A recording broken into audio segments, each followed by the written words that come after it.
మేడారం జాతర మన తెలంగాణలో అంగరంగ వైభవంగా జరిగింది. గవర్నమెంట్ చాలా ప్రతిష్టాత్మకంగా తీసుకున్నారు. అది ఏ గవర్నమెంట్ అయినా ఉండేయండి, ఎప్పటి నుంచో మేడారం జాతర అనేది నడుస్తూనే ఉంది. ఈ సంవత్సరం ఇంకా కూడా ప్రికాషన్స్ ఎక్కువ తీసుకుని జాతరను బ్రహ్మాండంగా చేశారు గవర్నమెంట్. అంతా బాగానే ఉంది. కానీ మేడారం జాతర అయిపోయిన తర్వాత జాతర చుట్టుపక్కల ప్రదేశాల్లో అంతా నీట్ క్లీన్ చేద్దామని చెప్పి గవర్నమెంట్ తరఫున తెలంగాణ గవర్నమెంట్ మరియు పక్కన ఆంధ్రప్రదేశ్ నుంచి కూడా చాలామంది పారిశుద్ధ్య కార్మికులు తీసుకుని వచ్చి ఆ మొత్తం క్లీన్ చేయడానికి కానీ చూశారు.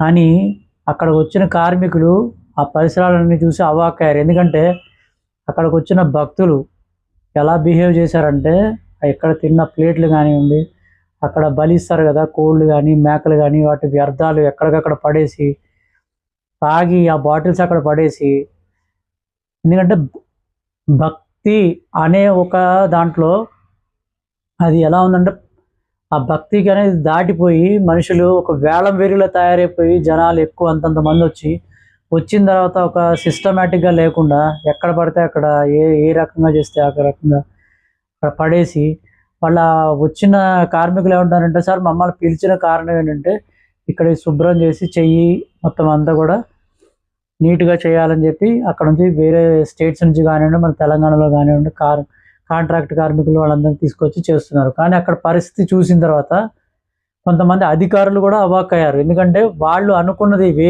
ఒకటి, అక్కడికి వెళ్ళిన తర్వాత చుట్టుపక్కల పరిస్థితులు చూసిన తర్వాత ఏమనాలో ఎవరికి కూడా అర్థం కాని పరిస్థితిలో ఉంది. ఎందుకంటే మనుషులు ఎలా ఉన్నారంటే, భక్తి ముసుగులో ఈ రకంగా అంటే ఒక సివిక్ సెన్స్ అనేది లేకుండా వర్స్ట్ బిహేవ్ చేస్తూ రాను ఎలా తయారవుతుందంటే, ఒక పద్ధతిగా ఎంతో భక్తి శ్రద్ధలతో ఒక సిస్టమేటిక్గా చేసుకోవాల్సిన ఇలాంటివి చాలా వరస్ట్గా తయారు చేసి చుట్టుపక్కల పరిసరాలను కూడా సర్వనాశనం చేస్తున్నారు.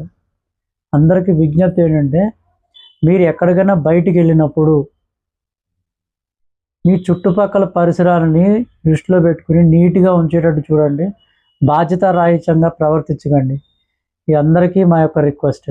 Thank you so much for watching.